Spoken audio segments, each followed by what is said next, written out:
कस्तूरी पर मैं विशाल पांडे आप सभी का हार्दिक अभिनंदन करता हूँ।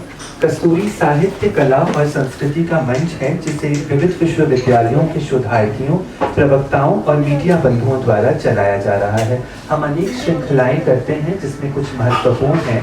किताबें बोलती हैं, 100 लेखक 100 रचना, जिसके अंतर्गत आज का हम कार्यक्रम कर रहे हैं। इसके अतिरिक्त है कुछ पाकर खोना है, कुछ खोकर पाना है, फिल्में जो सहेजती हैं। कथा कहो दिव्य राधिका, साक्षात्कार की श्रृंखला है जिसको हमने नाम दिया है आमने सामने। एक कहानियों पर केंद्रित श्रृंखला है जिसका नाम है एक कहानी, यह भी।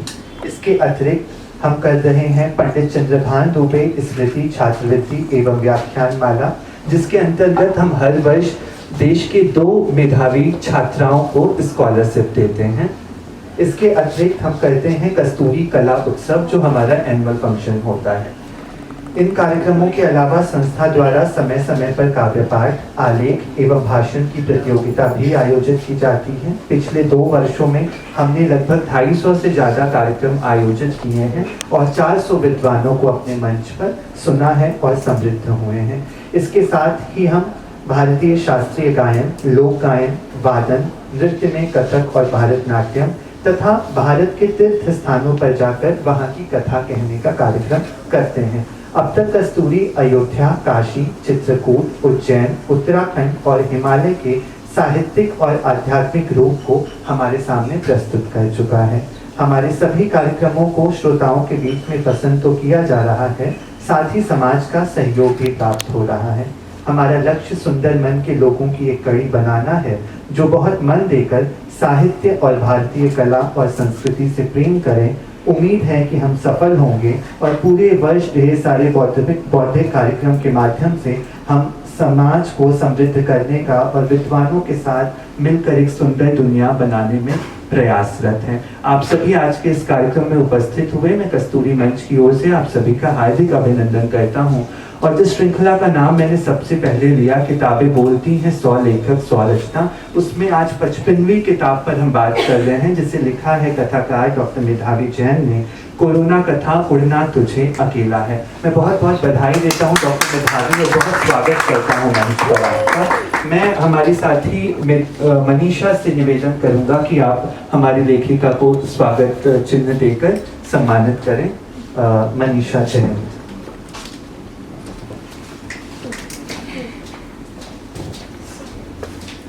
ये खूबसूरत सी पेंटिंग हमारे साथी कलाकार हैं मरियप्पा, उन्होंने मीराबाई की कविता है हरि तुम हरो जन की भीड़ वो लिखकर बनाया है। तो मैं मनीषा से निवेदन करूंगा, आप स्वागत करें।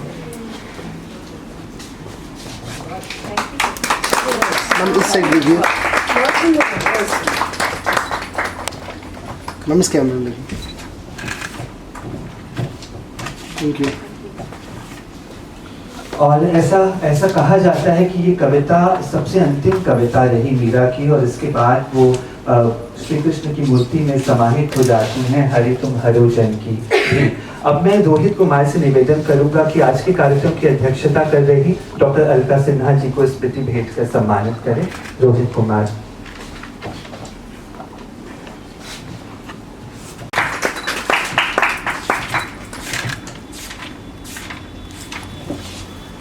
निवेदन करूंगा आप नरेंद्र नाथ देव जी को सम्मानित करें। आदरणीय दीना जैन जी। धन्यवाद। आज के कार्यक्रम को सानिध्य मिल रहा है डॉक्टर रेखा जैन जी का। मैं बहुत स्वागत कर रहा हूँ रेखा जी, और रोहित से मैं निवेदन करूंगा आप रेखा जी का स्वागत करें।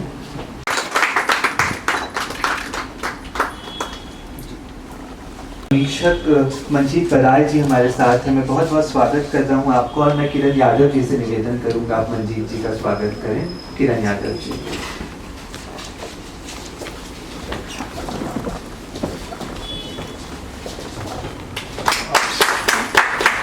एक बार इन्होंने फोटो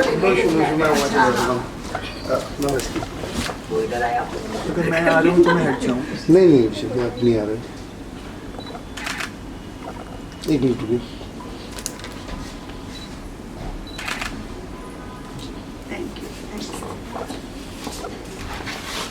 बहुत बहुत धन्यवाद। उड़ना है तुझे अकेला डॉक्टर मेधावी का उपन्यास कोरोना पर केंद्रित है। साल 2021 ने समस्त मानव जाति खासकर भारत को घुटनों पर ला दिया था, जब एक ऐसी आनुवांशिक पदार्थ की गठरी जो माइक्रो ऑर्गेनिज्म की श्रेणी तक में नहीं आता था, विज्ञान के क्षेत्र में निरंतर प्रगति पथ पर बढ़ते इखलाते मनुष्य को प्रकृति के समक्ष उसकी हैसियत बता दी। कोई नहीं जानता कि क्या यहाँ भी मानव ने ही छेड़छाड़ की या कोरोना वायरस स्वयं ही इतना ताकतवर होकर समूची दुनिया में फैला। किंतु ये अवश्य है कि हम में से पहले की पीढ़ियों में से किसी ने पार्टीशन देखा, किसी ने विश्व युद्ध, किसी ने इमरजेंसी, तो हमने देखा कोरोना। हमारी पीढ़ी दृष्टा बनी कोरोना के माध्यम से कालखंड के विभाजन की। इस नन्हे जीव ने जो कहर बरपाया, बेशक हमारे पास उसके कई किस्से हैं अपनी आने वाली पीढ़ियों को सुनाने के लिए। आज उसी कथा पर हम बहुत सारी बातचीत करेंगे। तो मैं सबसे पहले मंजीत बराड़ जी से निवेदन करूंगा आप इस रचना पर अपनी बात कहें। श्रीमती मंजीत बराड़ समाजसेवी एवं निपुण पाठक हैं और उम्र के इस पड़ाव पर भी लगातार सक्रिय हैं और किताबें पढ़ रही हैं, उसकी समीक्षा कर रही हैं। आप दिल्ली की साहित्यिक संस्था मानसी की सदस्य भी हैं। मैं बहुत आदर बहुत सम्मान के साथ आपको आमंत्रित कर रहा हूँ, श्रीमती मंजीत बराड़। धन्यवाद। यहाँ पर सब उपस्थित महानुभावों व श्रोताओं को मेरा प्रणाम। मैं मेधावी जैन द्वारा लिखित पुस्तक उड़ना तुझे अकेला है के बारे में अपने विचार प्रकट करूँगी। 1920 के बाद 2020 में एक ऐसे वायरस की उत्पत्ति हुई जिसने संसार को अपने चंगुल में दबोच लिया। इस वायरस से हमारे वैज्ञानिक व मेडिकल रिसर्चर्स बिल्कुल अनभिज्ञ थे। जब तक इसकी कोई मेडिसिन जुटाते, इस वायरस ने, जिसका नाम कोविड-19 था, संसार के कई देशों में हाहाकार मचा दिया। वेस्टर्न, यूरोपियन, एशियन सब देशों ने इसकी चपेट में आ गए। अस्पताल बड़ी संख्या में भरे जा रहे थे। बेड्स की कमी, मेडिकल सुविधाओं की आपूर्ति पूरी न होने के कारण बड़ी संख्या में लोग मरने लगे। लाशों के निपटाने में वर्ष 220 और 21 संसार के इतिहास में त्रासदी भरा वर्ष कहा जाएगा। इस वायरस का आगमन 2020 फरवरी या मार्च में हुआ। हमारी सरकार ने इस वायरस से निपटने के लिए हर तरह से तैयारी शुरू कर दी। लॉकडाउन लगाना पड़ा, मास्क पहनना अनिवार्य हुआ। मेडिकल रिसर्चर्स ने कोविशील्ड व वैक्सीन इंजेक्शन बनाए जिससे लोगों को वायरस से बचाव हो पाया। इस वायरस की व्यापकता 2021 में बहुत ज़्यादा देखने को मिली।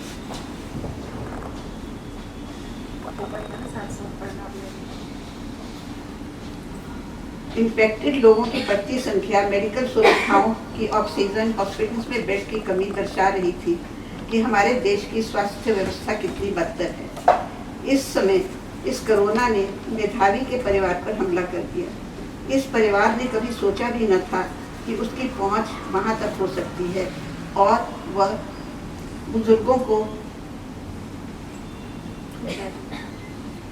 और वो भी परिवार के बुजुर्गों के ऊपर व बड़े बेटे पर। बुजुर्गों को गेस्ट हाउस में शिफ्ट किया गया था। भाग दौड़ शुरू हुई। डॉक्टरों, दवाइयों, अस्पतालों में कमरों के लिए सब सुख सुविधाओं के होते हुए भी इनका न मिलना। इसी समय इस पुस्तक को लिखने का विचार मेधावी के मन में पैदा हुआ। मेधावी ने अपनी लेखन शैली से ऐसा वातावरण बनाया मानो सब कुछ हमारे सामने हो रहा था। वो हमें बता रही थी। गेस्ट हाउस से पापा को हॉस्पिटल में शिफ्ट किया गया।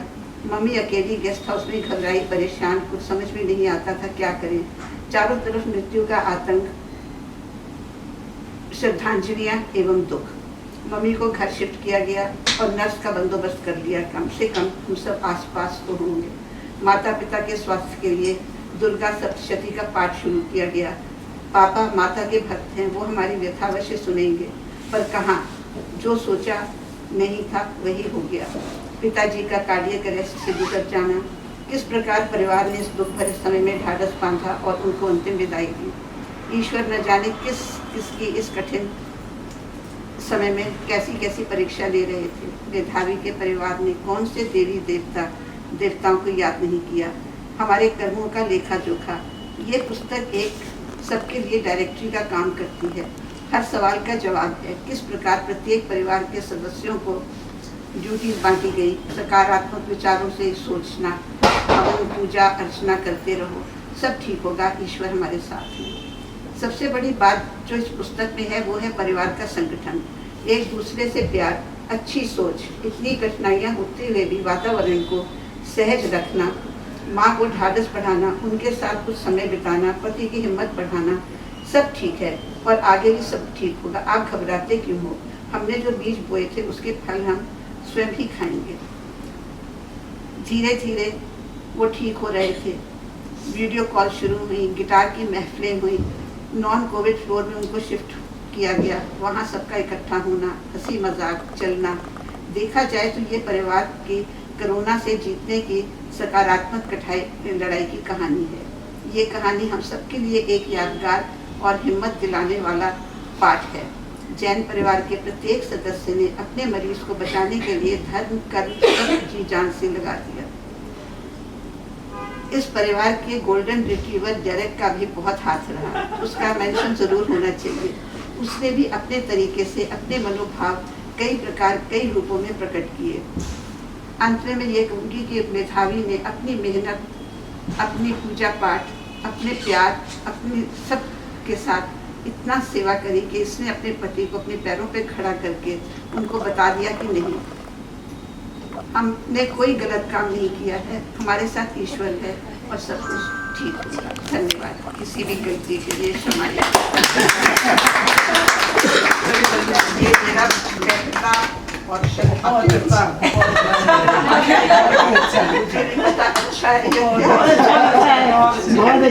बहुत अच्छा है। आपके प्रेम के लिए बहुत अच्छा है। बहुत बहुत धन्यवाद मंजीत जी, आपकी पूरी कथा को कम शब्दों में हमारे समक्ष रख दिया और आपका महत्वपूर्ण समय कस्तूरी को मिला। मैं बहुत आभार व्यक्त कर रहा हूँ हमारे मंच पर आने के लिए, पुनः आभार। अब मैं आमंत्रित करूँगा इस पुस्तक पर बोलने के लिए श्री नरेंद्र नागदेव जी को। श्री नरेंद्र नागदेव जी सुविख्यात लेखक एवं सेवानिवृत्त आर्किटेक्ट हैं। तमाशबीन, उसी नाव में, बीमार आदमी का इकरारनामा, वापसी के नाखून, सैलानी तथा वहीं रुक जाते कहानी संग्रह, वास्तुकला के व्यवसाय पर आधारित उपन्यास अन्वेषी एवं खंभों पर टिकी खुशबू प्रकाशित हैं। रचनाएं विभिन्न भाषाओं में अनुदित हो चुकी हैं। आपको अनेक सम्मानों से सम्मानित किया भी जा चुका है। मध्य प्रदेश साहित्य परिषद द्वारा उपन्यास अन्वेषी पर कृति पुरस्कार तथा हिंदी अकेडमी दिल्ली द्वारा कहानी संग्रह बीमार आदमी का इकरारनामा पर कृति सम्मान, all India fine arts and craft society का वार्षिक पुरस्कार भी आपको प्राप्त हुआ है। मैं बहुत सम्मान के साथ आज की जो किताब है उड़ना तुझे अकेला है पे बोलने के लिए मैं आपको आमंत्रित कर रहा हूँ। नरेंद्र नागदेव। उड़ना तुझे अकेला है। किताब देखते से सबसे पहले तो मुझे इसके शीर्षक ने आकृष्ट किया, क्योंकि उड़ना तुझे अकेला है इस शीर्षक से मुझे दो ध्वनियां एक साथ आती हुई नजर आई थी। पहली ध्वनि यह थी कि कोरोना जैसे मुश्किल समय में अकेले संघर्ष करने की मजबूरी। आदमी जिसने भी उस दौर से गुजरा है वो लगभग एकाकी हो जाता है एक स्तर पर, वो एक मजबूरी थी। और जो दूसरी ध्वनि इससे प्रकट हुई वह थी कि इसके बावजूद संघर्ष करने का हौसला। उड़ना तुझे अकेला है, इसमें अकेला भी था और उड़ना भी था। तो ये जो दोनों ध्वनियाँ इस पुस्तक के शीर्षक में थी, ये न सिर्फ शीर्षक में बल्कि एक तरह से पूरी पुस्तक को पलटते हुए ये दोनों ध्वनियाँ साथ साथ गूंजती हैं। और एक तरह से देखा जाए तो पूरी पुस्तक की जिसको क्रक्स या बैकबोन कहना चाहिए, ये दो ध्वनियाँ मैंने इसके अंदर महसूस की। अब कोरोना तो इतना सर्वव्यापी रूप से आया था, हम सब ने देखा ही है कि शायद ही कोई रहा हो जो कि इससे प्रभावित न हुआ। मुझे अगर अनुमति दे 2 शब्दों के अंदर अपना अनुभव बताने का, तो असल में उसी दौरान जबकि ये पुस्तक आपने लिखी होगी, उसी दौरान हमारा परिवार भी कोरोना की चपेट में आ गया। और सबसे पहले पत्नी को कोरोना हुआ। 3-4 दिन तक जैसे तैसे आपको अनुभव है कैसे संभाला जाता और क्या होता है अपने भीतर। जब तक उनको संभालते तब तक कि मेरा बेटा भी कोरोना की चपेट में आ गया। और बेटे को तो वैक्सीनेशन भी नहीं लगा था तब तक के, तो वो जरा ज़्यादा उसको असर हो रहा था।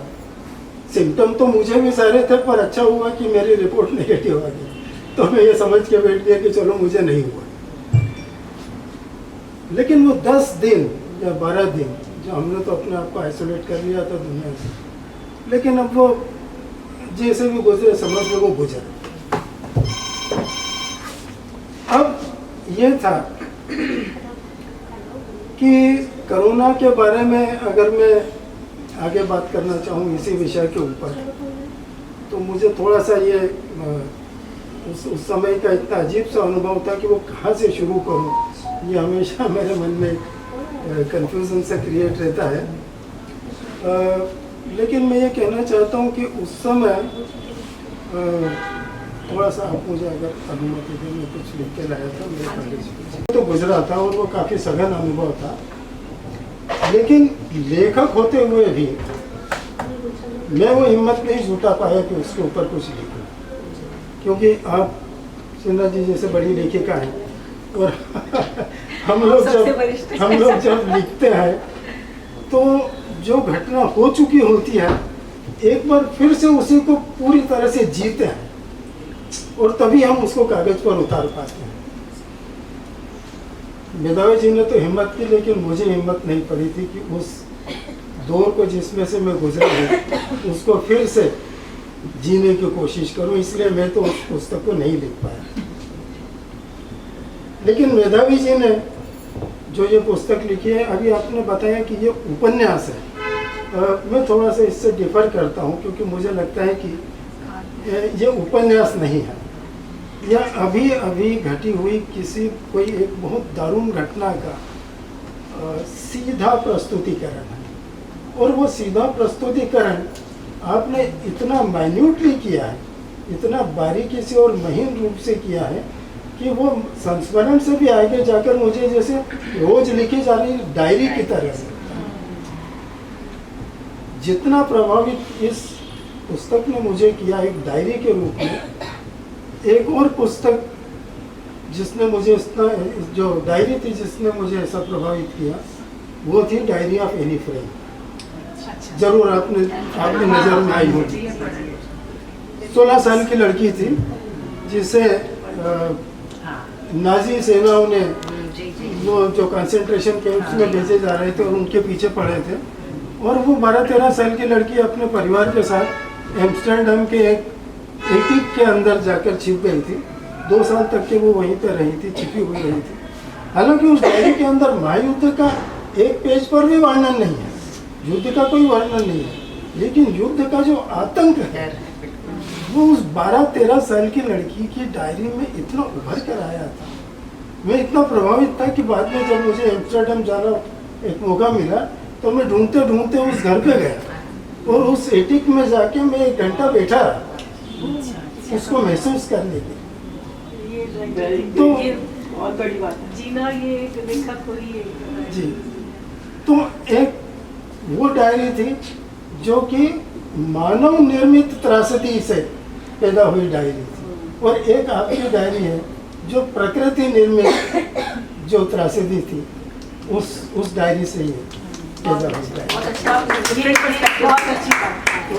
इस डायरी का इसलिए मैं समझता हूँ कि कोरोना काल के में जो बहुत सार्थक लेखन उभर कर आया है, मैं आपकी इस डायरी को उस श्रेणी के अंदर जरूर रखना चाहूँगा। अब कोरोना जो आया था वो तो हम सभी ने अनुभव किया है, वो कुछ इतने अंधड़ की तरह आया था कि उसके अंदर दवाओं की भी जरूरत थी और दुआओं की भी उतनी ही जरूरत थी। दवाओं का तो ये था कि सांस टूट रही है आदमी की घर पर और अस्पताल का ठिकाना नहीं। अस्पताल का ठिकाना था तो उसमें बेड अवेलेबल नहीं थे, बेड किसी तरह से मिल गया तो डॉक्टरों का पता नहीं था, डॉक्टर मिल गए तो दवाओं का ठिकाना नहीं, और दवाओं की सब कुछ इंतजाम हो गया तो फिर ऑक्सीजन की अंत में कमी हो ही गई। तो इसी स्थिति के अंदर दवाएं और दुआएं ये दोनों ही एक साथ चलना बहुत ज़रूरी था। और इस पुस्तक में मैंने देखा कि दुआओं का भी काफ़ी उपयोग किया गया, जो कि उस समय बहुत ही स्वाभाविक था। मैंने इसमें पढ़ रहा था कि एक महामृत्युंजय जाप आपने करवाया था, जो मेरे विचार से एक बड़ा जाप और काफ़ी देर तक चलने वाला जाप था। फिर उसके बाद कई घंटों तक लगातार आप अपने मन में प्रार्थनाएं करते रहे कि भाई प्रार्थना किसी तरह तो उस सर्वशक्तिमान तक के पहुँचे कि अपना कुछ काम ठीक हो जाए। और इसके अलावा जिस चीज़ पे मेरी नज़र विशेष रूप से गई वो नज़र उतारना थी। सामान्य समय के अंदर अपन देखें तो अपन उस चीज़ को शायद महत्व ना दें, लेकिन उस समय आपने पेशेंट की नज़र उतारी, और उस समय मैं सोचता हूँ कि सबसे ज़्यादा स्वाभाविक वही प्रक्रिया थी। उस समय आप उसके अलावा और कुछ कर ही नहीं सकते थे। और न सिर्फ नज़र उतारना, बल्कि कोरोना का वो काल तो ऐसा था कि वो जो पीड़ा थी और जो आतंक था जो भुगत रहा था, उसके दिमाग में न सिर्फ सचेतन में बल्कि अवचेतन में भी लगातार जारी रहता था। आप जागृत अवस्था के अंदर भी उसी दौर के अंदर होते थे, और जब सोए हुए होते थे तब भी उसी दौर के अंदर होते थे। सपनों का इसीलिए मैंने इस किताब के अंदर देखा कि कई बार आपने उसके अंदर सपनों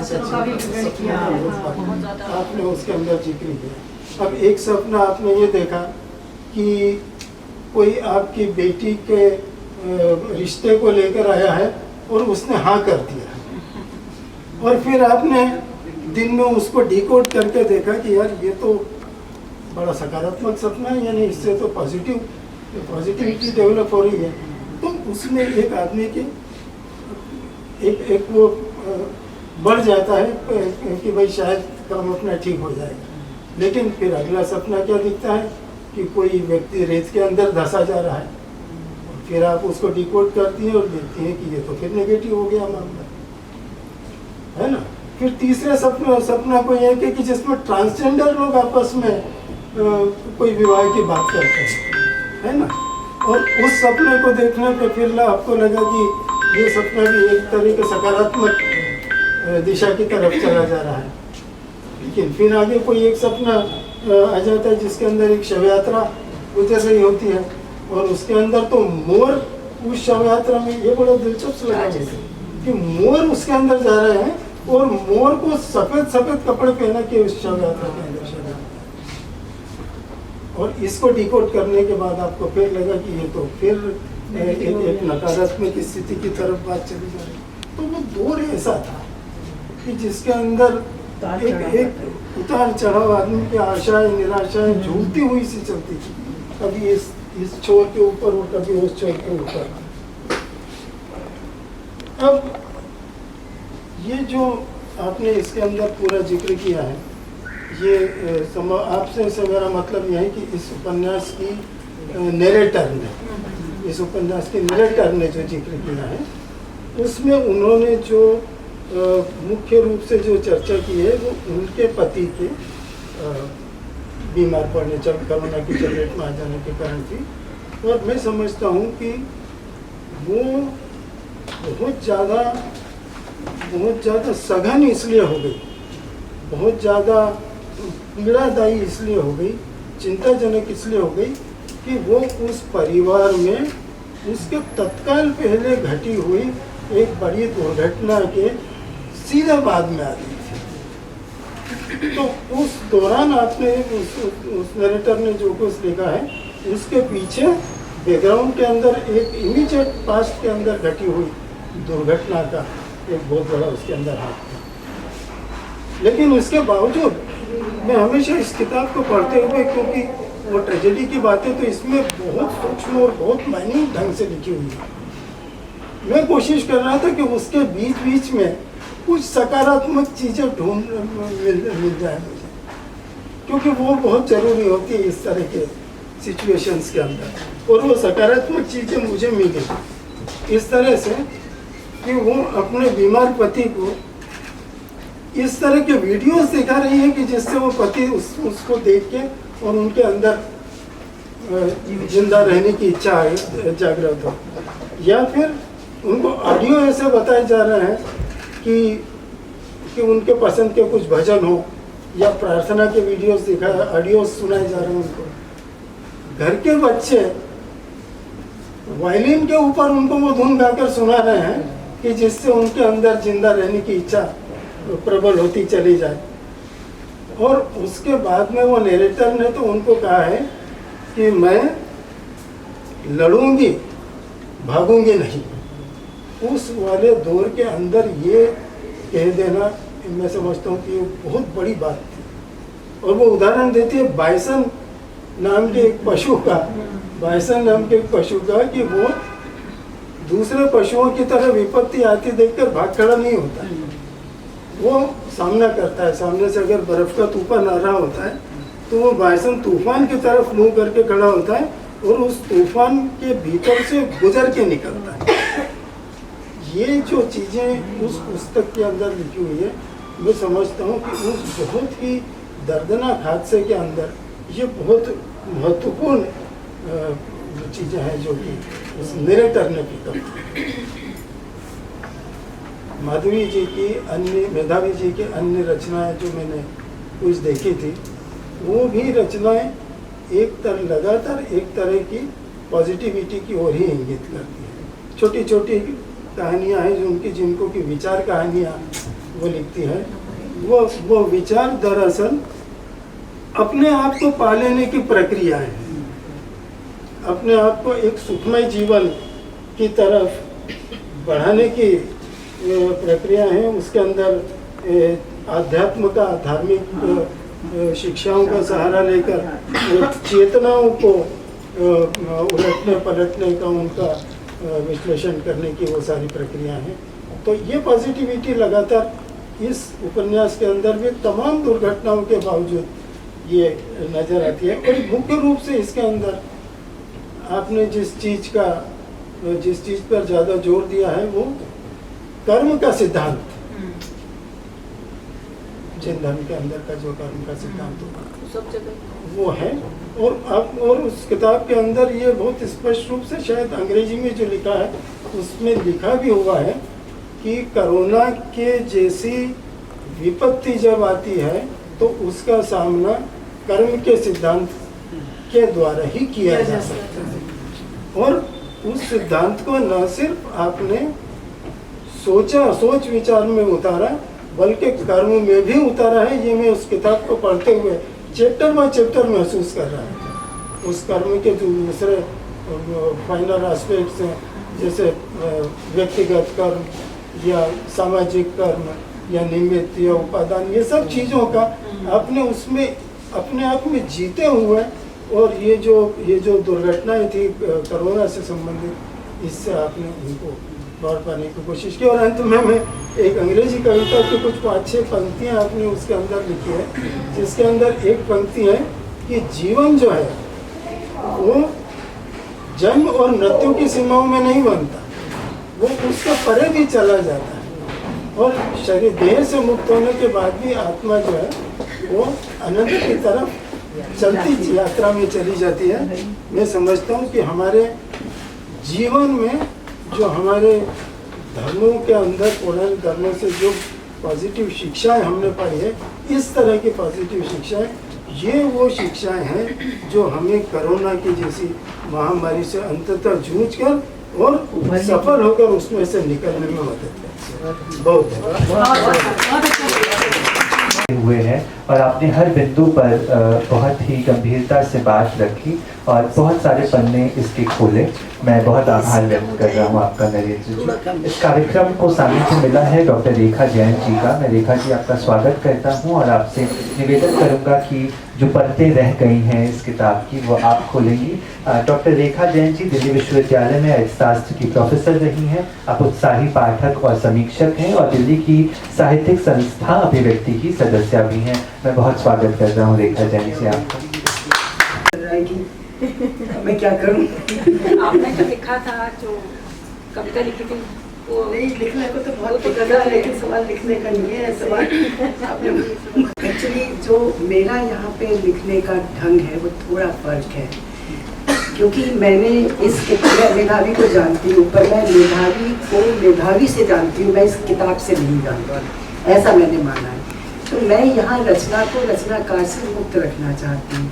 तो जो मेरी अवधारणा है वो रचनाकृति पर है, रचनाकार पे नहीं। उसका कैरेक्टराइजेशन नहीं है। जो कृति है बड़ी बहू की, उस पर केंद्रित है। तो मेरा मेधावी से कोई रिश्ता नहीं है, मेरा इस कृति से रिश्ता है। क्योंकि रचना तभी सफल होती है जब पाठक रचनाकृति से संबंध रखता है, रचनाकार से नहीं। तो वो मेरा परसेप्शन है। हो सकता है, मुझे नहीं पता लेखक का क्या परसेप्शन है, जो मेरा परसेप्शन है वो मैं बता रही हूँ। और उसके लिए पहले मैं एक कविता पढ़ूंगी, और मगर ज़्यादा हो जाए तो आप मुझे प्लीज़ बता दीजिएगा, क्योंकि वो ऐसा है ना कि हम लोगों को बोलने के पैसे मिलते थे तो बोल रही ये ह्यूमर भी जरूरी था, थोड़ा हैवी हो गया था। तो इसलिए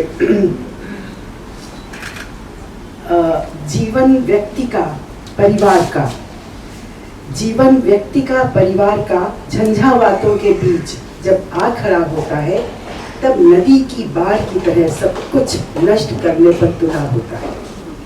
ऐसे ही एक बवंडर में फंसी वह अस्थिर कगार पर टिके एक बड़े पत्थर को संभालने की कोशिश कर रही थी। ऐसे ही एक बवंडर में फंसी वह अस्थिर कगार पर टिके एक बड़े पत्थर को संभालने की कोशिश कर रही थी। अपनी पूरी ताकत लगा असमांतर स्थिति से जूझ रही थी, प्रकृति का खेल बूझ रही थी। सावित्री को लड़ना था यम से, उसे लड़ना था दुर्गम से। पूरी फौज अड़ी थी, राह रोके खड़ी थी। परिवार के नींव का पत्थर रह चुका था, जो अधनीव था अधर लटका। परिवार के नींव का पत्थर रह चुका था, जो अवनीव था अधर लटका। चारों ओर मौत का तांडव, हर दिशा से घेरता बवंडर। माँ को समझाती, बच्चों को दुलारती, हाथ पैर मार रही थी, दिशाएं खोज रही थी। लगा मुसीबत लड़ने को है, रास्ते मिलने को है। तभी वह भयावह पल आया, स्वयं को आसुरी लहर के सम्मुख खड़ा पाया। तभी वह भयावह पल आया, स्वयं को आसुरी लहर के सम्मुख खड़ा पाया। पर टूटने वाली नहीं थी, हार कर भटकने वाली नहीं थी। इधर उधर झांक कर, चुनौतियां आंक कर कदम बढ़ाती रही, रास्ते बनाती रही। प्रबल मनोरथ था, अदम्य साहस था। बस दृढ़ प्रतिज्ञ हो, थोड़े पर मजबूत सहारे ढूंढ ही लिए। आशा के अनेक दिए बाल ही लिए। आंखों में काजल की लकीर सजाई, मानो मृत्यु की लक्ष्मण रेखा बनाई। आंखों में काजल की लकीर सजाई, मानो मृत्यु की लक्ष्मण रेखा बनाई। मन प्राण लगाकर खींच ही लिया, नीचे अस्थिर कगार पर टिके अपने पत्थर को। झेल नहीं पाई लहर उसकी मजबूत टक्कर को। उसने भाग्य पर संदेह नहीं किया, विश्वास को और पक्का किया। मन में विश्वास रखना ही कर्म है, हार मानना हर हालत में जुर्म है। मन में विश्वास रखना भी कर्म है, हार मानना हर हालत में जुर्म है। वह ठान चुकी है, नहीं हारेगी। जीवन के उलझे फंदे सुलझा लेगी। ताने की घर पर चंदोबा तारों का, जब नींव का पत्थर सहेज कर सवार लिया, तो कौन रोकेगा रास्ता बहाने का।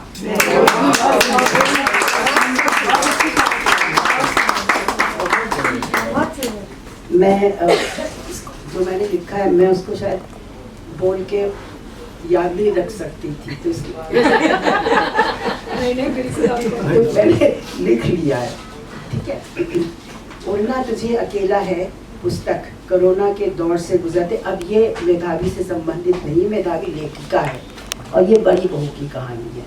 ये अगर आप ध्यान में रखेंगे ना तो ये समझ आएगा। उड़ना तुझे अकेला है उपन्यास कोरोना के दौरान से गुजरते बड़ी बहू के परिवार की गाथा है।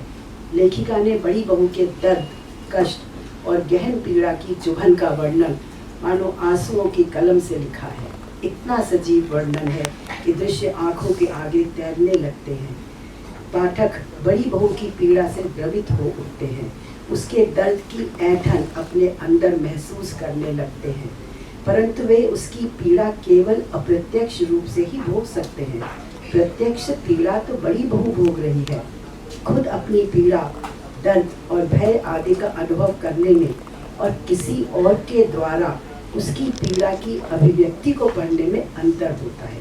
बड़ी बहू की वेदना शब्दों में नहीं समेटी जा सकती। यदि सभी समुद्रों का जल स्याही बन जाए और संसार के सभी वृक्ष लेखनी, तो भी बड़ी बहू के दुख दर्द की गहराई को कोई लिपिबद्ध नहीं कर सकता। पेट में गुलगुल होने का एहसास होना, अलग अलग लोगों द्वारा दिए गए अलग अलग सुझावों से संशय में पड़ जाना, चिंता ग्रसित हो बिखरने लगना, अस्पतालों में कमरे का न मिलना, उसे हर समय पैरों के नीचे की जमीन खिसकती सी लगती। आघात प्रतिघात उबड़ खाबड़ परिस्थितियों को और भी बीहड़ बना रहे थे। अंदर उठते बवंडर शांत होने का नाम नहीं ले रहे थे। लेखिका का इन भावों को कलमबद्ध करने का प्रयास सचमुच सराहनीय है। अनगिनत सवाल उभरते थे बड़ी बहू के मन में, जिनका उत्तर नहीं ढूंढ पाती थी। पापा जी तो चले गए, पति को तो हर हाल में कैसे न कैसे करके बचाना ही था, पर कैसे, क्या किया जाए? मन तो स्थिर होने में नहीं आ रहा था। मन को कठिन परिस्थितियों में संभालना कभी कभी मरुस्थल में पानी ढूंढने जैसा कठिन हो जाता है। कहते हैं जब नदी में बाढ़ आई हो तो उसका पानी पीने लायक नहीं रहता। इसी तरह जब मन में अशांति हो तो मन उद्वेलित रहता है, तब कोई भी निर्णय सही ढंग से नहीं लिया जा सकता। कठिन वक्त की कसौटी पहेली नहीं होती कि उसे चुटकियों में बूझ लिया जाए, परंतु बड़ी बहू को इन्हीं दुर्दम परिस्थितियों के बीच राहें ढूंढनी थी और कोई रास्ता नहीं था उसके पास। उसने विश्वास से, धैर्य से और विवेकपूर्ण ढंग से सभी ऋणात्मक भावनाओं को परे हटा मन को संतुलित किया और दृढ़तापूर्वक आगे कदम बढ़ा दिए। पति के लिए कमरे का इंतजाम एक अस्पताल में करवा लिया। वहाँ भर्ती हो गए उसके पति और ठीक समय पर उन्हें वैक्सीन चढ़नी शुरू हो गई थी। नाज हो आया था बड़ी बहू को अपने पर। आखिर उसने साध ही लिया था। आखिर उसने मन साध ही लिया था। ठीक समय पर ठीक निर्णय लेने में सफल हो गई थी। स्थिति संभाल ली थी उसने। सोचकर स्वयं को शाबाशी दे रही थी। मैंने कितनी कर्मठता से और अपने विवेक से मन संतुलित कर सभी निर्णय लिए और सारे निर्णय कितने सही थे। अहम का पौधा मन में पनपने लगा था। तभी अचानक उसे नो कर्म का सिद्धांत याद आया। पति बीमार है, यह उनका कर्म है। उन्हें कष्ट है, उनका ही कर्म है। अस्पताल में कमरा मिल गया, यह भी उनके कर्म है। ठीक समय पर दवा मिल गई, यह भी तो उन्हीं के कर्म है। उनका ध्यान पूरी तरह उनकी पत्नी रख रही है। परिवार वाले, मित्र सभी साथ हैं, यह भी तो उनके कर्म है। वह क्यों फूली फूली फिर रही है? वह तो शायद निमित्त मात्र है। हाँ, जो कुछ उसने किया वो उसके कर्म है। यही तो नो कर्म कहलाता है। बड़ी बहू ने चैन की सांस ली। सोच कितनी नीचे गिर गई थी। आभार माना उस निरंकार का, उस प्रभु का, कि उसके अहंकार का पौधा जड़ पकड़ने से पहले ही सूख गया। सच में अगर उसमें इतनी शक्ति होती तो पापा जी को क्यों नहीं बचा सकी? धुंधलाया जीवन दर्शन कुछ साफ सा होने लगा था। दीपक बुझने के लिए ही जलता है। जिस दीपक को बुझना है वो बुझेगा ही। जिस दीपक को जलना है वह कैसे असमय बुझ सकता है? यह शरीर सांसों के चलते रहने तक आत्मा के कवच के रूप में पलता है। सांसें नहीं रहती तो शरीर भी ढह जाता है। यह सब क्षणिक होता है। परंतु यह किसी को नहीं पता होता कि वह कौन सा क्षण होगा जब सांसें रुक जाएंगी और शरीर ठहर जाएगा। इसीलिए कहते हैं हर क्षण सीमांत होता है। जैसे फव्वारे पर टिकी गेंद तब तक उछलती है जब तक फव्वारा चलता रहता है। जैसे ही फव्वारा रुका गेंद नीचे गिर जाती है। जीवन भी फव्वारों सांसों के फव्वारे पर टिका होता है। जैसे ही सांसों का फव्वारा रुका जीवन भी लुढ़क जाता है। सांसों का फव्वारा कब बंद होगा, कौन सा क्षण सीमांत होगा, कोई नहीं बता सकता। इसीलिए कहते हैं और मानते हैं कि हर क्षण सीमांत होता है। स्पष्ट है कि इंसान को यह नहीं सोचना है कि जिंदगी में कितने पल हैं, उसे तो बस यही सोचना है कि हर पल में कितनी जिंदगी है। अपनों को पीड़ा सहते देख अत्यंत कष्ट होता है, परंतु यह पीड़ा जो वह अपने अंदर महसूस करता है एक चुनौती भी होती है। उचित मार्ग सुनने में सहायक बन सकती है यदि पीड़ा को एक चुनौती माना जाए। यही पीड़ा का एक सकारात्मक प्रयोग कहलाता है। बड़ी बहू ने पति के कष्टों के घनत्व को अपने अंदर आत्मसात करके उसे एक चुनौती मान लिया था। पुस्तक का शीर्षक उड़ना तुझे अकेला है कुछ सोचने को मजबूर करता है। मनुष्य अकेले ही आता है और अकेले ही चला जाता है इस संसार से। किसी को नहीं पता कहाँ से आता है और मृत्यु पश्चात कहाँ चला जाता है। मृत्यु के बाद उसका क्या होता है किसी को नहीं मालूम। वह अकेला उड़ रहा है या उड़ भी रहा है या नहीं, ये कैसे कोई बता पाएगा। शीर्षक की विवेचना करें तो उपन्यास लगातार उड़ते रहने की ओर इशारा करता लगता है। पुस्तक का शीर्षक उड़ गया अकेला नहीं है, उड़ना तुझे अकेला है। इसीलिए आभास होता है कि यहाँ इशारा जो पीछे रह गया है उसकी तरफ है, क्योंकि वो ही जिंदा है, सो वो ही उड़ सकता है। उसे ही सोचना है कैसे जिया जाएगा, जीवन कैसे चलेगा, कैसे सब कुछ घर द्वार बाहर भीतर संभाला जाएगा। बड़ी बहू ने ससुर को खो दिया था, अब उसे पति को बचाना था, सासू माँ को तसल्ली देनी थी, बच्चों को संभालना था। वह सबके बीच रह रही थी, सभी मिलकर आगे की योजनाएं बना रहे थे, परंतु सबके बीच भी तो वह अकेली ही थी। उसकी पीड़ा, उसके निर्णय, उसकी दुविधा, उसकी बेचैनी केवल उसी की थी। जैसे पक्षियों के झुंड आसमान में उड़ते जाते हैं, पर उन झुंडों में हर पक्षी अपने में अकेले ही उड़ता है। वह अपने स्वयं के पंखों के बल पर ही उड़ सकता है। बड़ी बहू भी अकेले ही उड़ रही थी, अपने ही मनोबल पर दृढ़ प्रतिज्ञ हो सबको संभाल रही थी। सबका साथ था, जैसे झुंड में एक पक्षी के साथ अन्य पक्षियों का जो उसके साथ उड़ रहे थे। बड़ी बहू की जिंदगी की लड़ाई उसकी अकेले की थी, उसे तो अकेले ही उड़ना था, अपने आप को संभाले रखना था। एक निष्ठ हो पति को कोरोना के राक्षस के मुंह से निकाल कर लाना ही था। हार कैसे मान सकती थी। साहस नहीं छोड़ा उसने। साथ चलने के लिए परिवार था, मित्रगण थे, अन्य लोग भी थे, पर उड़ना तो उसे अकेले ही था। आस्था थी उसे उस निरंकार पर, उस प्रभु पर, और विश्वास था स्वयं के मनोबल के पंखों पर। बस उड़ती जाती और बुनती जाती। न मन हूँ, न बुद्धि, न चित्त अहंकार, न जिव्या नयन, नासिका कर्ण द्वार, न चलता न रुकता, न कहता न सुनता, जगत चेतना हूँ अनादि अनंता। न मुझ में घृणा, न कोई लगाव, न लोभ मोह ईर्ष्या, न अभिमान भाव। मैं धन धर्म काम मोक्ष सब अप्रभाव। धन धर्म काम मोक्ष सब अप्रभाव। मैं धन राग गुण दोष विषया पर्यंता, जगत चेतना हूँ अनादि अनंता। जगत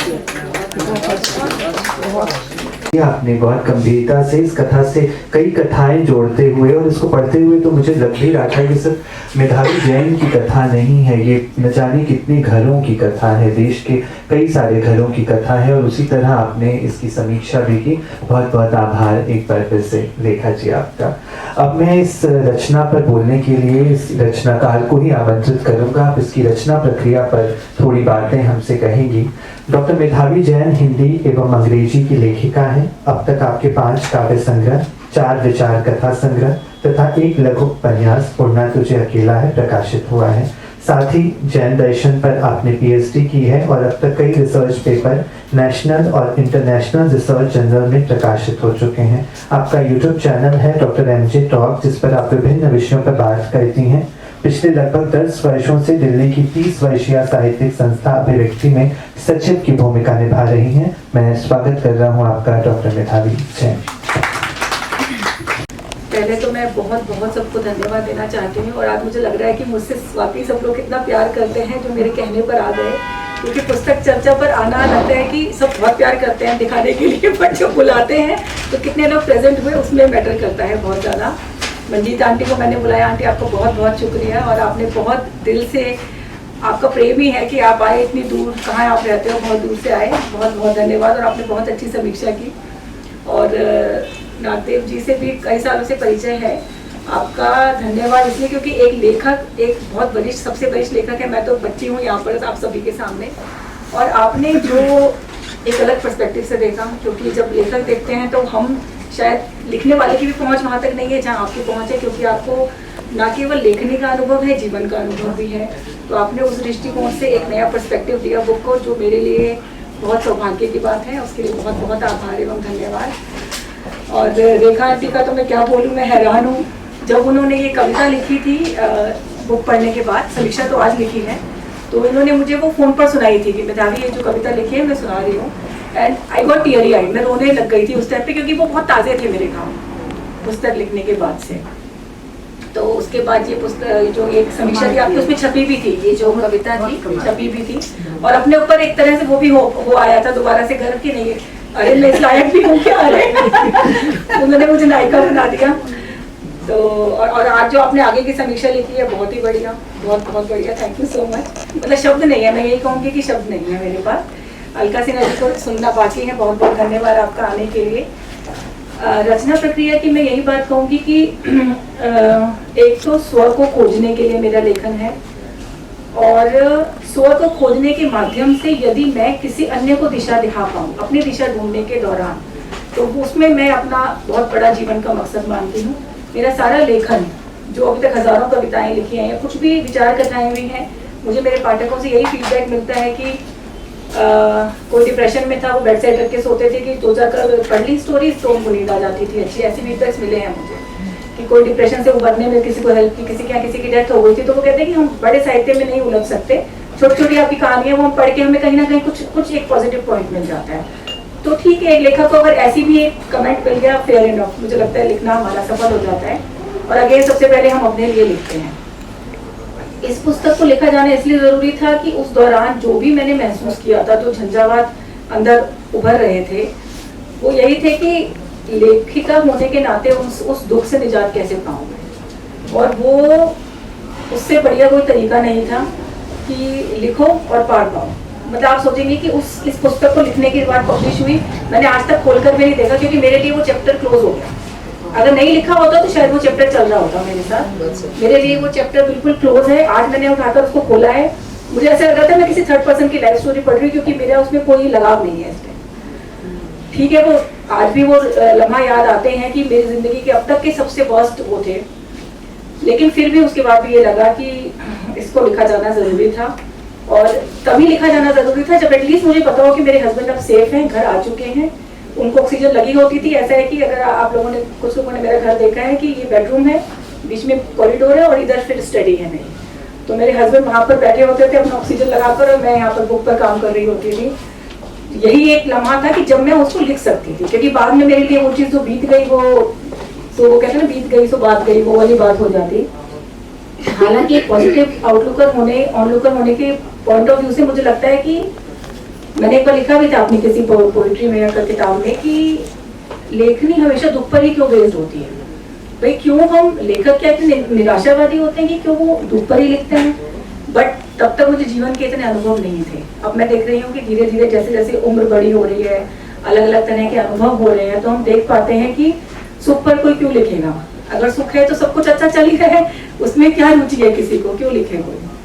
तो दुख है तभी हम लिख पाएंगे, और हिम्मत की गाथाएं तभी आएंगी जब दुख में से निकलने के लिए हम दिशाएं तलाशेंगे। और एक कोरोना के टाइम में जो मैंने बात सोची थी कि अब आप देखिए कि मैं एक बिजनेसमैन की वाइफ हूँ और एक जॉइंट फैमिली में सबसे बड़ी बहू का रोल प्ले करती हूँ, तो मैं ये सोचती हूँ कि बड़ा हम लोग अपने आप को संभाल के रखते हैं, प्राइवेसी होनी चाहिए, घर की बात बाहर नहीं जानी चाहिए।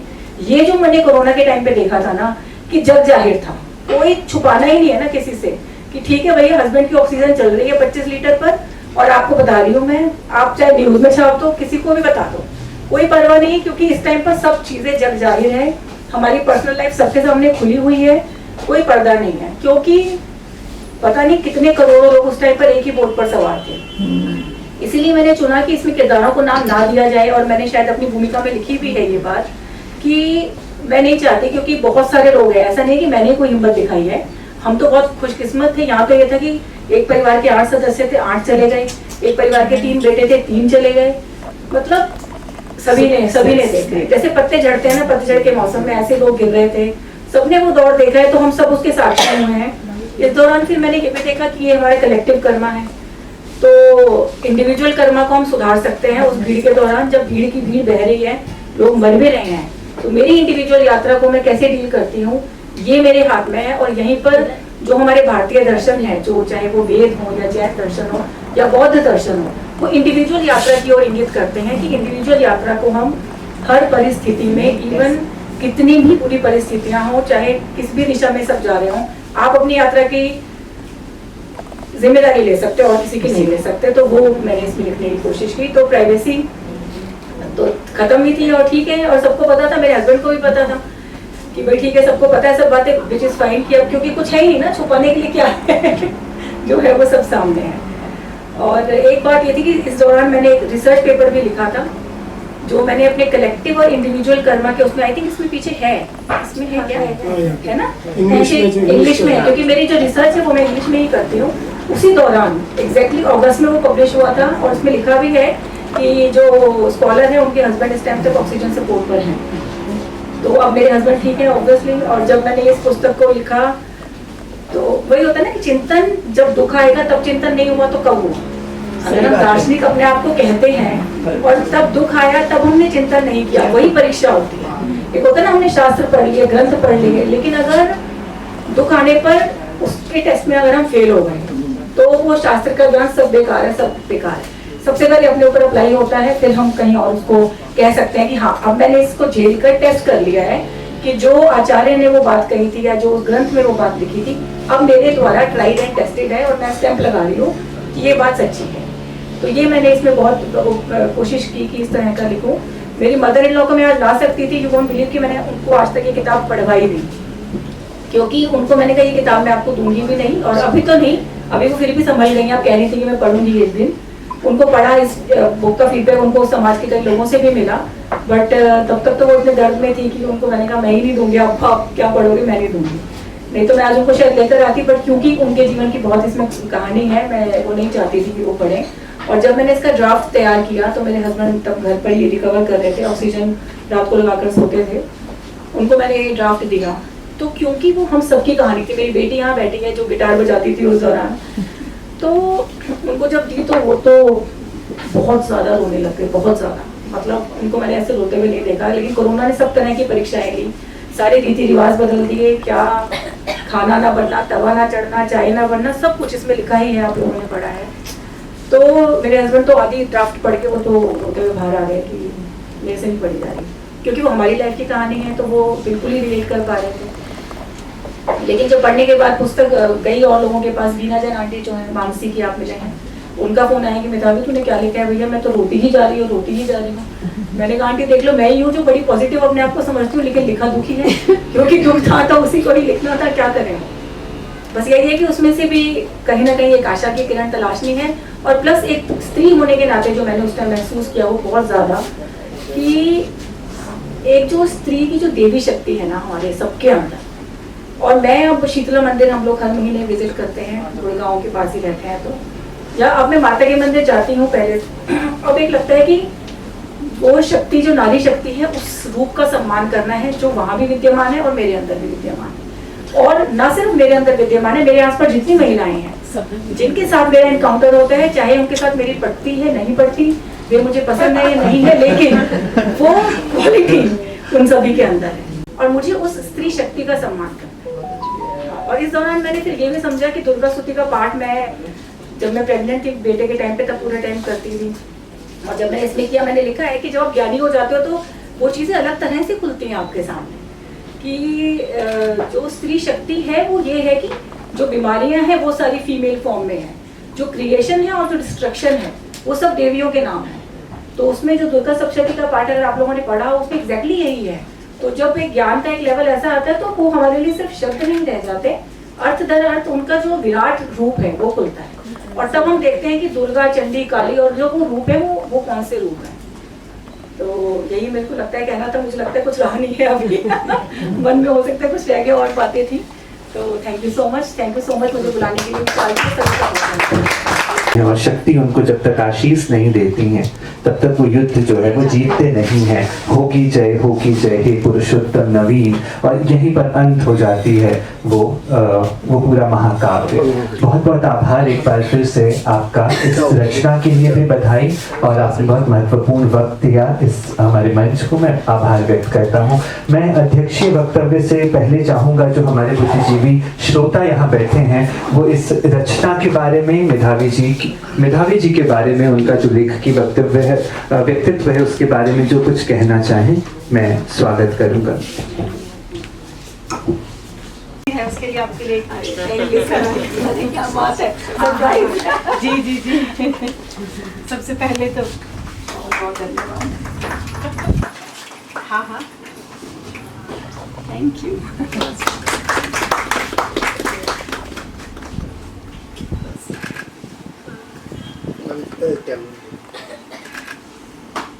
Thank you so much. ये एक छोटा सा गिफ्ट है बस कि आपने ये प्रयास किया है।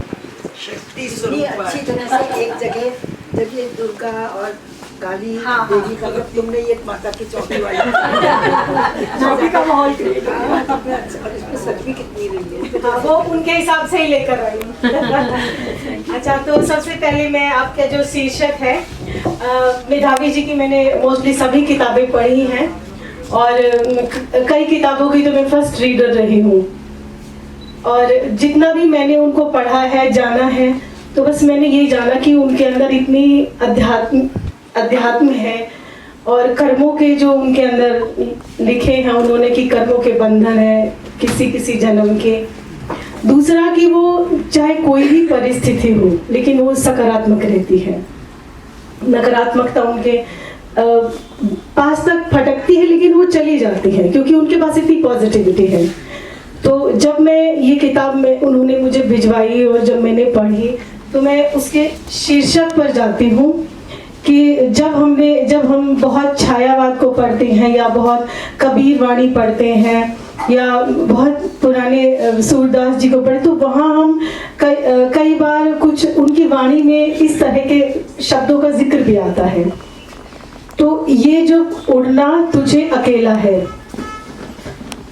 आपने भी ये बात बोली है, सभी आप बहुत अच्छा बोले हैं, मैं तो सबसे छोटी हूँ, लेकिन कि हमारी जो जीवन यात्रा है वो एक ही है, और यहाँ तो दुनिया की इतनी भीड़ है लेकिन सबको अपने कर्मों के अनुसार सिर्फ अपनी यात्रा अकेले ही तय करनी है। तो वो जो शीर्षक है वो आपका वो उस पराशक्ति से जोड़ता है कि उड़ना तुझे अकेला है। पूरी किताब पढ़ने के बाद मैंने ये जाना है कि उनके राइटर के अंदर एक इतनी पॉजिटिविटी है, अपने परिवार को समेट के रखती हैं। अब देवरानी है, उनके देवर हैं, बेटी है, सास है, ससुर है, अपने पति को भी देखती हैं, और मतलब वो एक सावित्री का रूप भी कि वो बिछुए पहनती हैं और पायल वो उसमें ध्यान देती है। मैंने उसमें पढ़ा है कि चाहे कुछ भी हो जाए, और जैसे हम करते हैं कि हमारे बच्चे घर में बीमार हो गए, टोना टोटका करना, नजर उतारना, ये करना कि कुछ भी हो जाए कि सबको ठीक करना है। तो वो उनके अंदर एक सकारात्मकता है कि परिवार को किसी न किसी तरह से जोड़े रखना है। कोरोना काल का एक ऐसा समय था कि वो सबके लिए वो सबकी ही कहानी है, ना कि किसी एक की कहानी, वो सबकी घर घर की कहानी है। तो मैंने उस दौरान अपनी एक गजल में एक शेर कहा था कि तबाही देखकर लगता नहीं है, तबाही देखकर लगता नहीं है, खिले थे गुल कभी इस गुल सितारे। कि जो हम रोजाना देख रहे थे कि वो आज उनके यहाँ और इतना हम लोग डर रहे थे जब। और सबसे बड़ी जो उनकी बात है कि वो इतना हिम्मती है, उनमें हौसला है कि वो कुछ कर सकती है। अपने हस्बैंड के हॉस्पिटल में भी गई हैं पीपी किट पहन के, और जबकि उनके हस्बैंड लड़ रहे हैं कि क्यों आई हो तुम, लेकिन वो फिर भी गई हैं वहाँ पर और देख रही है खिड़की से झांक कर। तो उनकी जो बहादुरी है, जो उनके अंदर एक आत्मशक्ति है, मुझे लगता है ये जो हम अध्यात्म पढ़ते हैं और जब हम कर्मों के बंधनों को जानते हैं, वो सारी एनर्जी वहाँ से आती है कि हम समूचे आकाश को, समूचे अपने आसपास के परिवारजनों को सिर्फ एक नज़र से देखते हैं, तभी हमारी वो दृष्टि, वो दृष्टा हो पाती है। तो आपका इस किताब के लिए, मैंने आपकी सारी किताबें पढ़ी हैं और आज आपकी इस चर्चा के लिए आपको ढेरों बधाइयाँ, और आगे भी आप ऐसे लिखते रहें और हम करते रहें।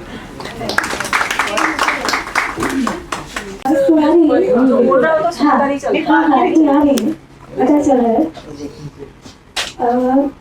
मैं मेधावी के लिए कहना चाहती हूँ कि मेधावी खुद में इतनी सरल और इतनी प्यारी है कि वो बातों को इतने आराम से कह जाती है, उसको नहीं लगता कि कितनी बड़ी बड़ी बातें वो इतने सहज रूप में बोल जाती है। सबसे बड़ी बात, उसका व्यक्तित्व इतना अच्छा है कि वो कभी ये नहीं मानती कि वो इतनी बड़ी हो गई है, तो कभी नहीं सोचती, ये तो है ही है। और जहाँ कोरोना की बात आती है तो ऐसे लगता है कि जैसे नागिन जी ने कहा कि हमें लगता है कि हमारा अपना जो वो टाइम है वो जीवंत हो जाता है। तो आपकी कहानी के साथ मेरी अपनी कहानी भी ऐसी जुड़ी, जो कि मुझे तो ऐसा लग रहा था मेरे तो घर का एक एक सदस्य पूरे कोरोना से था, और मेरी बेटी तो डिलीवरी के लिए अकेली गई, 4 दिन अकेली रही। मतलब वो टाइम मेरे लिए तो घर बहुत ही बुरा था।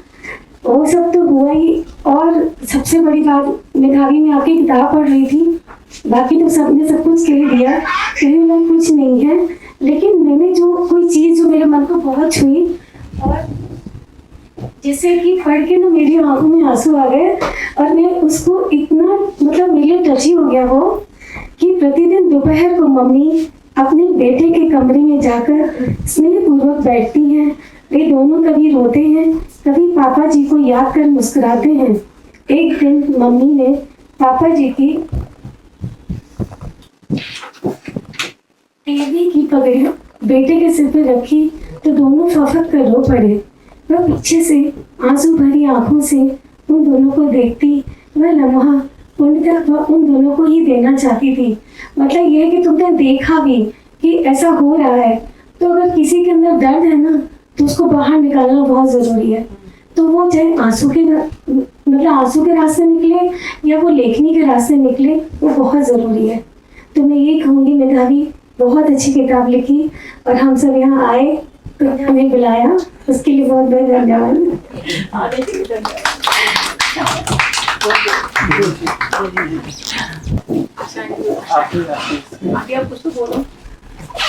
मेधावी, मैं आपको अभी से नहीं 10 सालों से पहले से, आप जब आप पेपर्स पे लिख के लाती थी और हम आपसे लिख के पढ़ती थी मैं, तो मुझे बहुत अच्छा लगता था और हमेशा आशावादी लगता था। हर चीज की निराशा किसी चीज में नहीं है। और जो आप प्रकृति के लिए लिखती हो वो तो और भी मेरे मन को छूती है। हर चीज आप व्हाट्सएप भेजती हो मेरे को, हर पल आपकी कोई भी छोटा सा भी नोट होता है वो भी मेरे को पढ़ के बहुत अच्छा लगता है। और मैं आपका कैसे धन्यवाद करूं कि मैं पढ़ के इतना अपने आप को शक्तिशाली मानने लगी हूँ कि जब मेरे हस्बैंड बीमार हुए तो मैं सोची थी मैं तो सब कुछ देखा है, सब कुछ देख लिया, मेरे हस्बैंड को अगर हो भी गया कोविड, और इनकी अगर इतनी आयु है, इनके कर्म इतने हैं, ये जो भी हो रहा है वो होके रहेगा। और शक्तिशाली तो आप हो जो आपने इतनी हिम्मत से इतना उनको फेस किया और करा। बहुत बहुत बधाई आपको और हमें बुलाने के लिए बहुत बहुत धन्यवाद। बहुत बहुत धन्यवाद आप सभी का। हम अध्यक्षीय वक्तव्य के लिए अलका जी का रुख करेंगे। अलका जी जानी मानी वरिष्ठ साहित्यकार हैं। आपने अनेक विश्व हिंदी सम्मेलनों में अपनी प्रस्तुति दी है। आपकी प्रकाशित कृतियां हैं जीमेल एक्सप्रेस, जिसकी बहुत चर्चा भी हुई और उसे कई भाषाओं में अनुवाद भी उसका किया गया। कविता संग्रह है काल की कोख से, मैं ही तो हूँ ये, मैं तेरी रोशनाई होना चाहती हूँ। आपका कहानी संग्रह है सुरक्षित पंखों की उड़ान। कविता, कहानी और निबंध के अनेक संग्रहों की सहयोगी रचनाकार इंडो कैनेडियन टाइम्स, नवा जमाना और काव्य लोक में कविताओं का पंजाबी अनुवाद भी प्रकाशित हुआ। आकाशवाणी की विदेशी प्रसारण सेवा द्वारा दर्जनों कहानियां, नेपाल में अनुदित और प्रसारित कविताएं आपकी अनेक देशों में प्रसारित हुई हैं। कहानियां और समीक्षात्मक निबंध प्रतिष्ठित पत्र पत्रिकाओं में आकाशवाणी और दूरदर्शन से प्रकाशित होते रहे हैं। आपको अनेक सम्मानों से भी सम्मानित किया जा चुका है, जैसे हिंदी अकादमी दिल्ली सरकार से आपको साहित्यिक कृति सम्मान मिला है। सामाजिक, सांस्कृतिक एवं साहित्यिक संस्था उद्भव द्वारा आप सम्मानित हैं। प्रवासी संगठन द्वारा आपको प्रवासी रत्न सम्मान के साथ ही अनेक सम्मानों से सम्मानित किया गया है। इस वर्ष फिजी में हुए विश्व हिंदी सम्मेलन में भी अलका सिन्हा जी ने भारत का प्रतिनिधित्व किया। मैं बहुत सम्मान के साथ आपको आमंत्रित कर रहा हूँ आज की पुस्तक उड़ना तुझे अकेला है पर अपनी बात रखने के लिए डॉक्टर अलका सिन्हा। कस्तूरी के साथ जुड़ करके खुद को बहुत ही सुगंधित महसूस कर रही हूँ। कस्तूरी के बारे में जितना बताया विशाल जी आपने, मुझे बहुत ही अच्छा लगा, क्योंकि ऐसी बहुत कम संस्थाएं हैं जो कि व्यक्ति को उद्देश्य दे देते हैं, आपको मकसद दे देते हैं। इतने कार्यक्रम हैं और इतने सार्थक कार्यक्रम हैं कि उसके साथ जुड़ना किसी भी व्यक्ति के लिए सौभाग्य होगा। नई नई पुस्तकों से मिलना, कुछ नया लिखना, किसी साक्षात्कार से गुजरना, कुछ नया करना, सिर्फ कागज़ और कलम की बात नहीं, शब्द और बोली की बात नहीं, बल्कि हाथों से कुछ करने की भी बात। तो मैं पहले तो इस संस्था को बहुत बहुत बधाई देना चाहती हूँ कि इतना सार्थक और निरंतरता से काम कर रही है। उसके बाद मैं बात करना चाहती हूँ आज की जो किताब को लेकर के बात हुई, कितनी बढ़िया शुरुआत हुई है। पहले आदरणीय मंजीत बराड़ जी ने जिस तरह से कहानी की एक रूपरेखा रख दी, मतलब ऐसे कुछ लोग जिन्होंने अगर किताब को नहीं पढ़ा होगा तो वो अपने आप को अलग नहीं महसूस करेंगे। आपकी ऐसी आपका जो आलेख था वो कुछ इस तरह का था कि जिससे कहानी की पूर्व पीठिका मिल जाती है। आप किसके बारे में बात कर रहे हैं, उस रचना में क्या है क्या नहीं, इस तरह की बात आपको समझ में आ जाती है और आप उससे जुड़ जाते हैं, जिन्होंने नहीं पढ़ा वो भी। तो मुझे बहुत ही अच्छा लगा आपका इस तरह से उस पर बोलना, वक्तव्य देना, और आपका जो संकोच भाव है उसके बावजूद जो आपने आत्मविश्वास के साथ भी रखा, तो ये दोनों ही बातें बहुत ही अच्छी लगी और सार्थक हो गया आपको सुनना। आदरणीय नरेंद्र नागदेव जी, आपको तो हमेशा से ही सुनना बहुत ही अच्छा लगता है, इतने गहरे लेखक हैं, आपकी जो दृष्टि है उसने इस रचना को बिल्कुल अलग ही स्तर पर रख दिया।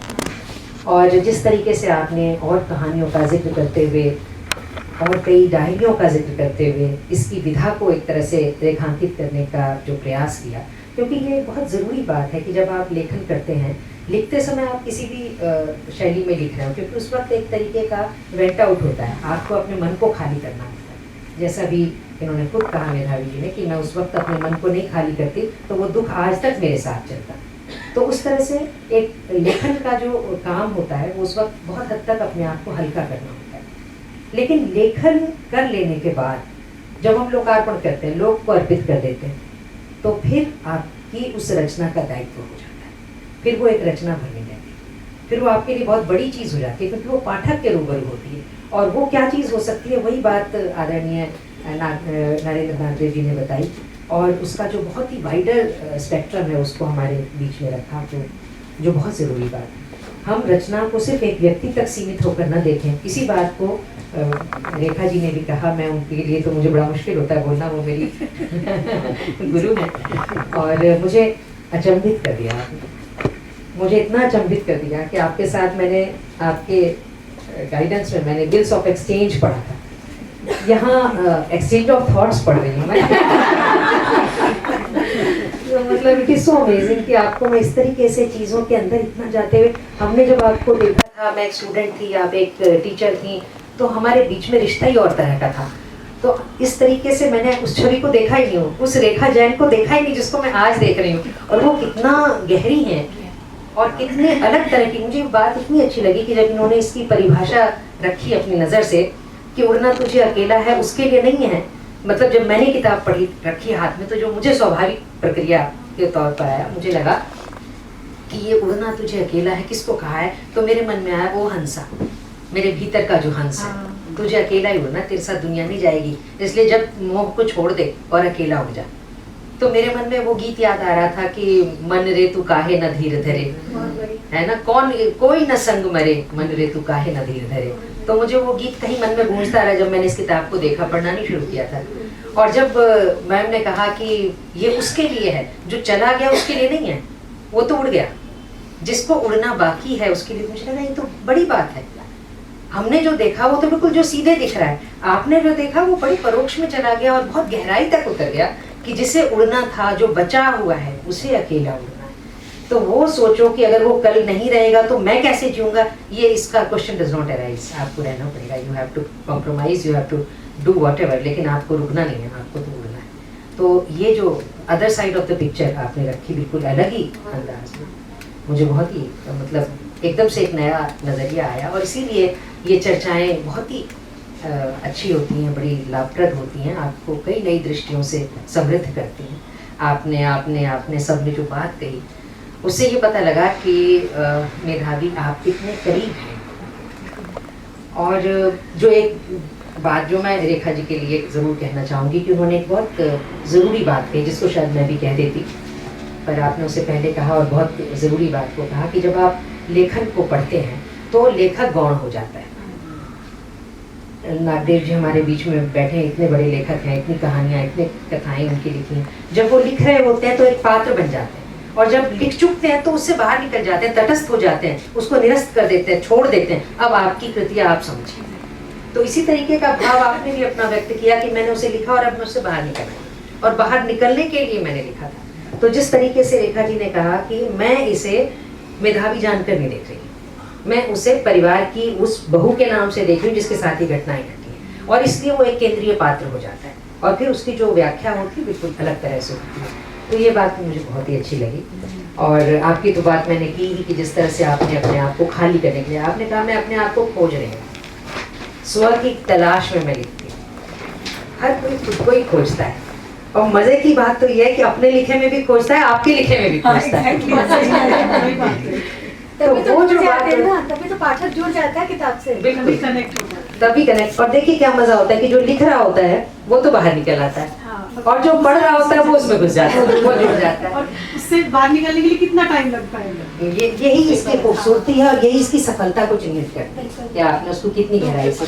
जब कोई कहता है कि मैं इसे लिखते हुए रो पड़ी, मैं इसे पढ़ते हुए रो पड़ी, और आप कहती हैं कि मैंने तो सोचा था मैंने बड़ी पॉजिटिव चीजें लिखी हैं, आपने पॉजिटिव ही लिखा, लेकिन सबको अपना अपना दर्द याद आ गया, अपनी अपनी कथा याद आ गई। मुझे ध्यान आता है, मतलब सबको याद आती है अपनी अपनी, जिसको जो जैसे जुड़ा हो।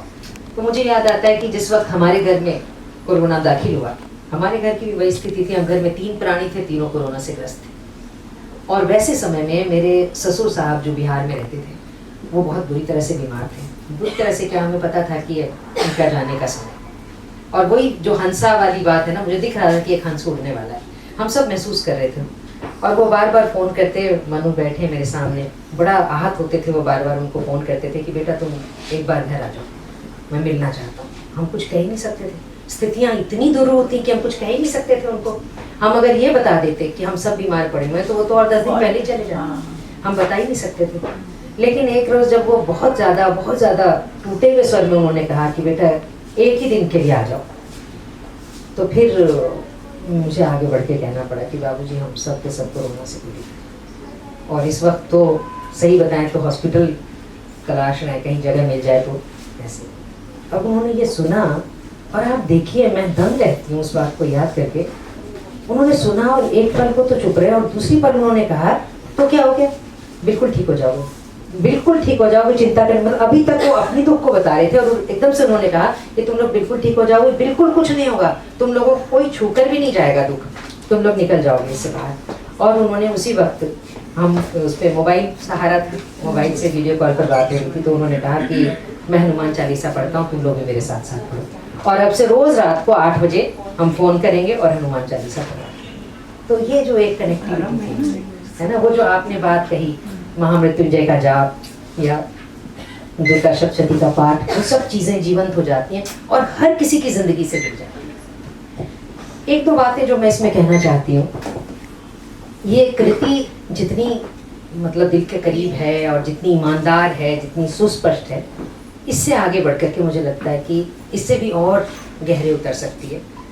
इसमें इसकी जो शैली पर बात हुई, आदरणीय नागदेव जी ने भी कहा और मैं भी इस बात को महसूस करती हूँ, ये डायरी से भी ज़्यादा मुझे रिपोर्टाज की शैली लगी। डायरी में भी क्या होता है कि एक दिन है वो गया, दूसरा दिन है वो गया, उसमें वैरायटी आती है, कुछ चेंजेस आते हैं, लेकिन उस समय तो था ही नहीं, वो स्थितियाँ ही नहीं थी। एक ही तरह का दिन था, रोज यही डर लगता था, सुबह उठते थे मोबाइल खोलते थे, पता नहीं आज किसकी किसकी खबर आएगी, इतना डर लगा रहता था। और उस डर के बीच में हमें अपने आप को खड़ा रखना था।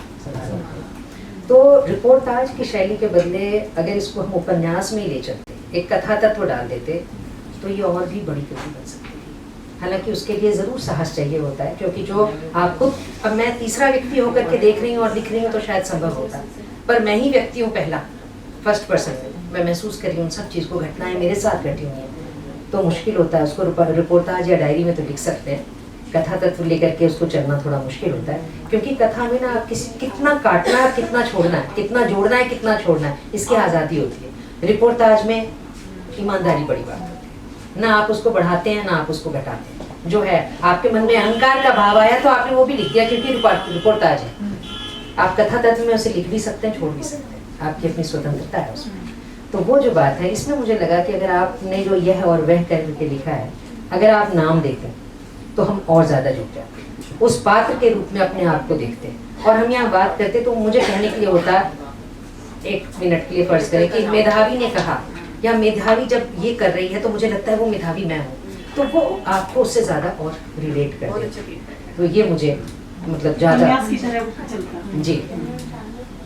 एक बात जो मुझे इसमें और बहुत ही रोचक भी लगी और उल्लेखनीय भी लगी, बहुत ज़रूरी लगी कहना, वो ये कि मैंने ये पाया कि व्यक्ति कितना मजबूर है और व्यक्ति कितना मजबूत है, दोनों ही चीजें। ये मुझे बहुत अच्छा लगा कि वो इतना मजबूर है कि नजर भी उतारता है, वो इतना मजबूर है कि देवी देवताओं दुआओं सब पे भरोसा करता है, और वो इतना मजबूत है कि वो डॉक्टर पे भी भरोसा नहीं करता, वो कहता है मैं खुद देखूंगा, मैं अपने हिसाब से तय करूंगा क्या हो रहा है क्या नहीं हो रहा है ना। तो और वो इतना मजबूत है कि वो माँ जिसका कि पति जा चुका है, वो अपने बेटे को ना खो दे, इसके लिए अपने भीतर ताकत बटोर करके अपनी बहू को, बच्चों को दिलासा दे रही है, वो रोना छोड़ करके वो आगे के समय के लिए तैयारी कर रही है। तो कितना मजबूत है, हमारे भीतर दोनों ही पक्ष हैं। तो हमें अपनी सूर्य शक्ति, सूर्य नाड़ी और चंद्र नाड़ी दोनों को ही एक तरह से किस तरह से उठाना है और उसका जो बीच में संतुलन बनाना है, ये इस कथा से बहुत खूबसूरती से निकल करके आता है। और एक और बात जो आप कह रही थी, मुझे उस समय अच्छा लगा था कि स्व को खोजने की बात या अपने दुख से जोड़ते हुए फिर उससे निकलने की बात जो है, तो उसमें भी फिर मुझे एक गीत याद आया, आप लोगों ने भी सुना होगा, तुम बेसहारा हो तो किसी का सहारा बनो, अपने आप तुमको सहारा मिल जाएगा, डूबती कश्ती किनारे तक पहुंचा दो, किनारा मिल जाएगा।